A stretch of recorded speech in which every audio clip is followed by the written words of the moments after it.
नमस्कार मेरे दोस्तों।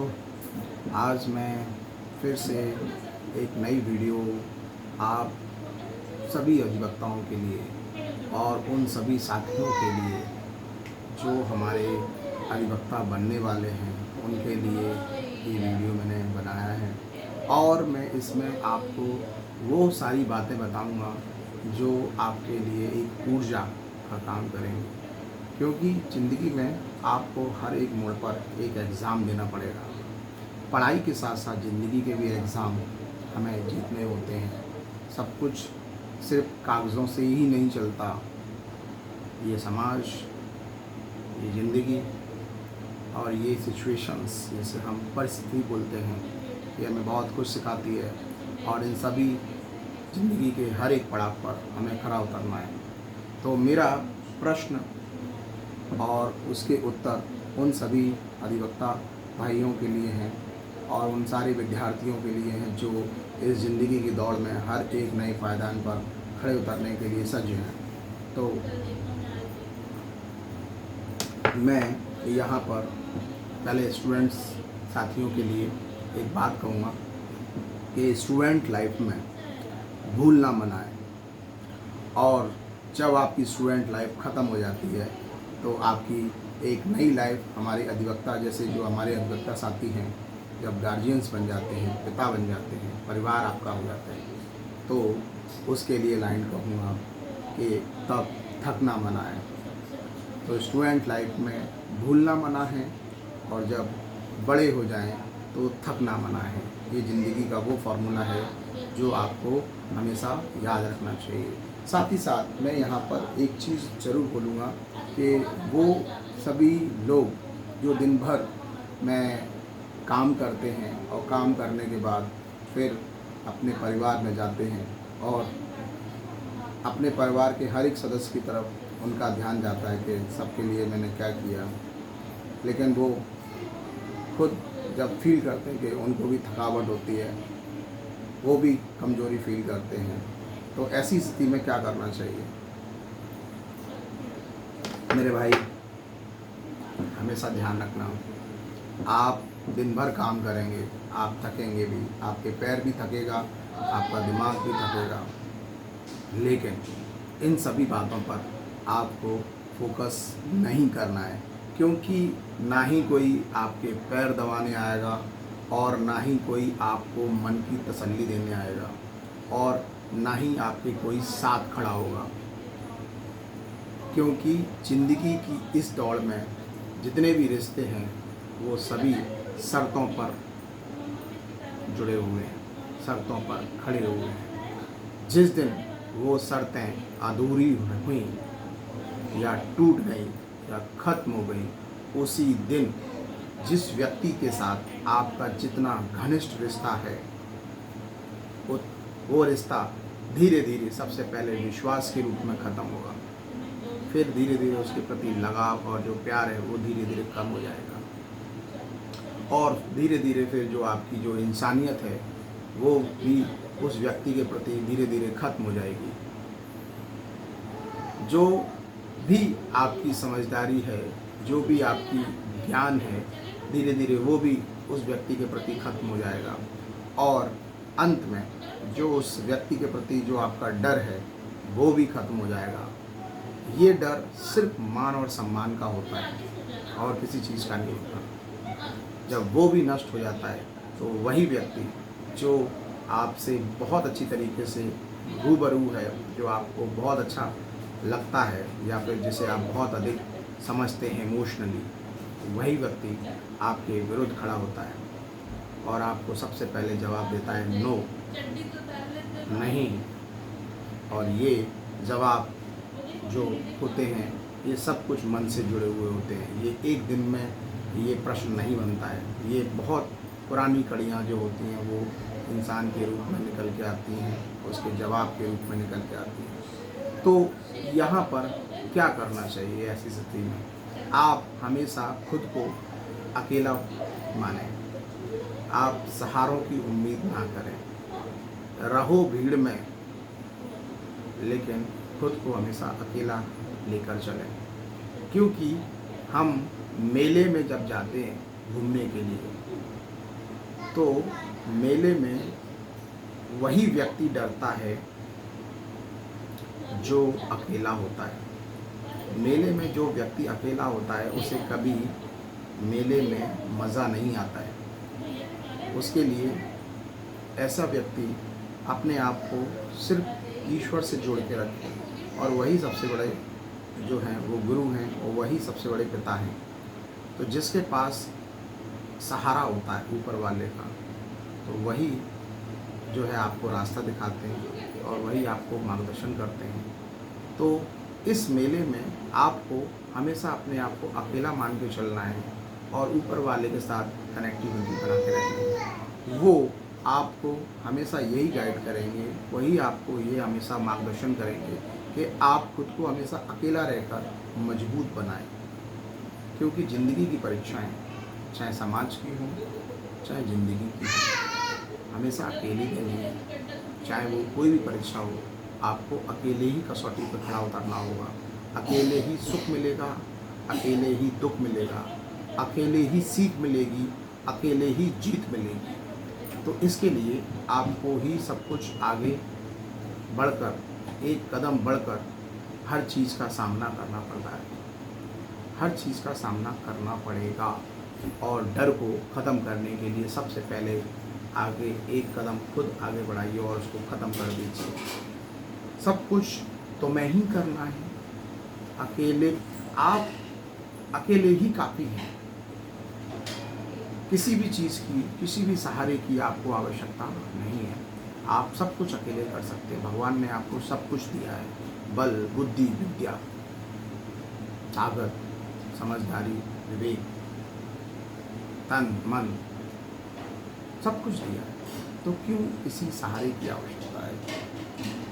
तो किसी से सहारा लेके आपको कमज़ोर नहीं बनना है, खुद को मजबूत बनाना है, बुलंद बनाना है।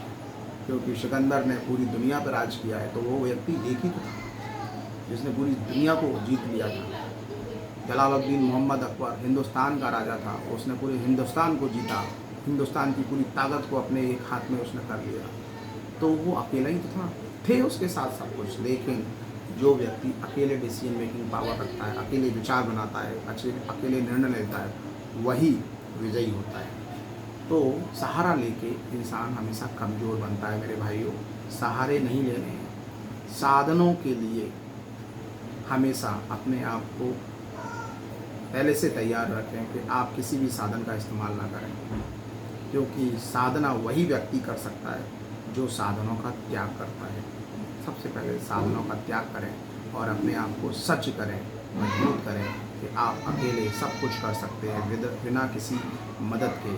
भगवान ने आपको सब कुछ दिया है, सोचने के लिए दिमाग दिया है, डिसीजन मेकिंग पावर आपके पास बहुत अच्छी है। आप सब कुछ सोच सकते हो, देख सकते हो, सुन सकते हो, समझ सकते हो और निर्णय ले सकते हो पूरी बुलंदी के साथ। तो यहाँ पर आपको हमेशा बस यही ध्यान रखना है कि मेरे भाइयों,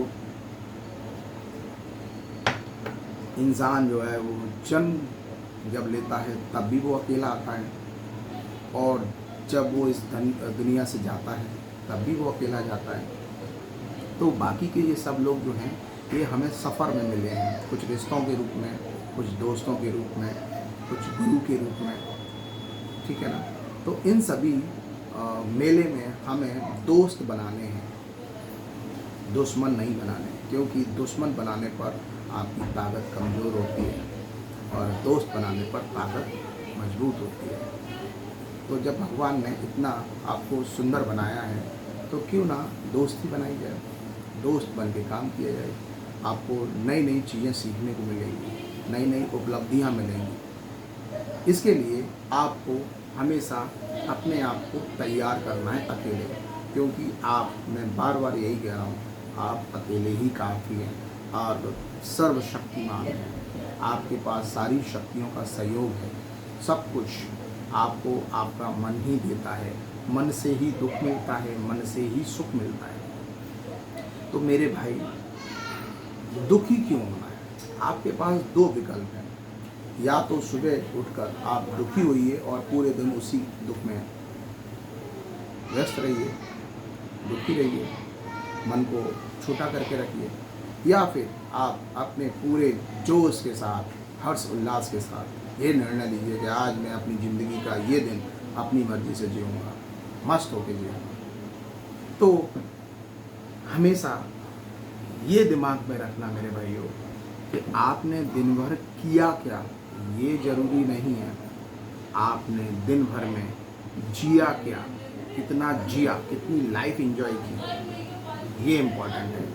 क्योंकि जितनी भी ये सारी चीज़ें समाज से हमें मिलती हैं, वो सभी अट्रैक्शन हैं, वो सभी मोह हैं जो आपको बांधने की कोशिश करती हैं। जिस दिन वो आपकी चीज़ें वो आपसे अलग हुई, हो गई, नुकसान हो गई, टूट गई, दूर हो गई, उसी दिन आपको दुख मिलेगा। तो आप उनके ऊपर आधारित ना हो, बेस्ड ना हो, क्योंकि ना ही सुख परमानेंट है, ना ही दुख परमानेंट है, दोनों ही अस्थिर हैं, स्थिर नहीं है। तो जब स्थिर नहीं है, ना दुख ना सुख, तो फिर दुखी क्यों होना है? यही बात मैं समझाना चाहता हूँ।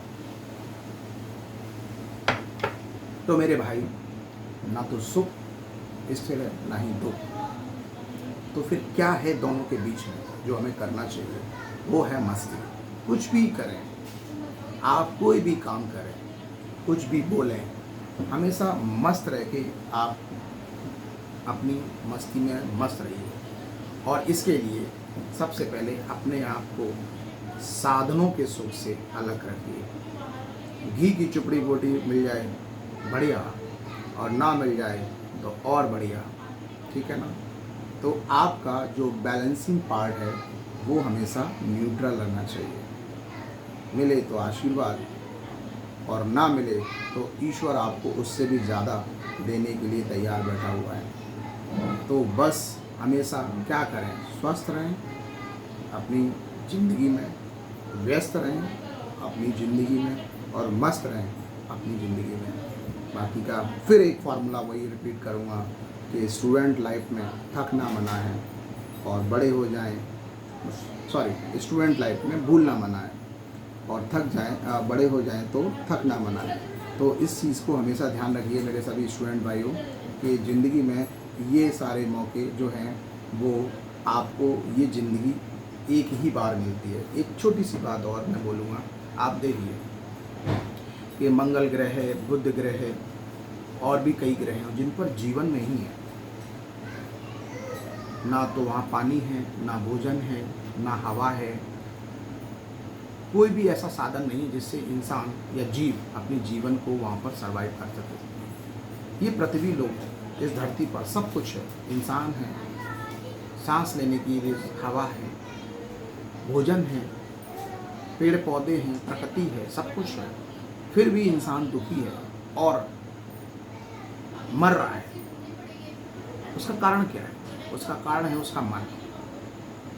अपने मन को इमोशन से दूर रखें, क्योंकि ई फॉर इमोशंस और ई फॉर एंड। अगर आपने इमोशंस को नहीं मारा तो इमोशंस आपको मार देगा। आप अपने कर्म को करें। श्री कृष्ण भगवान ने सिर्फ एक ही चीज़ को समझाया है, कर्म सर्वोपरि। अगर कोई व्यक्ति है, चाहे वो अपना हो या गैर, आप उसकी मदद करना चाहते हैं, जितना आपकी क्षमता हो, जितना आपकी जेब अलाउ करे, जितना आपका मन हो, उतना मदद करिए, लेकिन उसके प्रति ज़्यादा भावना ना रखें। अदरवाइज आप हमेशा दुखी होंगे, क्योंकि ये इमोशंस ही दुख पैदा करता है, इमोशंस ही अट्रैक्शन पैदा करता है। किसी भी चीज़, आप अपने आप को, मैं सभी स्टूडेंट भाइयों को यही बोलना चाहूँगा कि आप किसी भी चीज़ के प्रति अट्रैक्ट ना हो, मोह ना बनाएं उसके प्रति, मोह। आप अपने आप को ऐसा बनाएं कि वो चीज़ें आपसे अट्रैक्ट हों।